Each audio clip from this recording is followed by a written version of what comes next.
আজ মহানবমী। এই মহানবমীতে চলে এলাম বনগাঁর বিখ্যাত কিছু দুর্গাপূজার প্যান্ডেল ঘুরে দেখব এবং আপনাদেরকেও ঘুরিয়ে দেখাবো। দুর্গাপূজা পরিক্রমা 2025 এই পর্বে এখন আমি দাঁড়িয়ে আছি বনগাঁর অভিযান সংঘের পূজা প্যান্ডেলের সামনে এবং অপূর্ব সুন্দর পূজা প্যান্ডেলটি, এবং আমরা একটু পরেই ভেতরটাও ঘুরে দেখব এবং অনিন্দ্য সুন্দর মাতৃ প্রতিমা আপনাদেরকেও ঘুরিয়ে দেখাবো।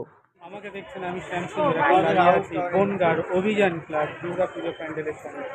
অপূর্ব সুন্দর পুজো প্যান্ডেল এবং অনিন্দ্য সুন্দর মাতৃ প্রতিমা।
আমি বনগাঁর বিখ্যাত এই অভিযান সঙ্গে ক্লাবের এক কর্মকর্তার সঙ্গে কথা বললাম। তিনি আমাকে জানালেন যে স্বাধীনতার পর থেকে প্রায় ৭৭ বছর ধরে চলে আসছে তাদের এই দুর্গাপূজা।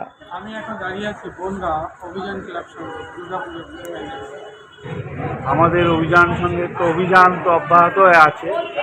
এইটা দুর্গা পুজো আমাদের এটা একটা দীর্ঘদিনের আমাদের এই পুজো, স্বাধীনতার পরের বছর থেকেই আমাদের এই পুজো শুরু হয়েছে। যে স্বাধীন হওয়ার পরের থেকেই আমাদের এই পুজো। কত বছর এটা? এটা ধরুন আমাদের 46-47 সালে দেশ স্বাধীন হয়েছে, 48 সাল থেকেই এই পুজো। আচ্ছা, ধরুন এই পুজো আজ অবধি হচ্ছে। আজ তো 2025, হিসেব করলেই কত বছর হলো তা। আর এই প্যান্ডেলটা কি, কিসের থিমটা কি? বাইরে যেটা দেখলাম এটা কি থিম? থিম কি কিছু কোনো? আপনারা দেখে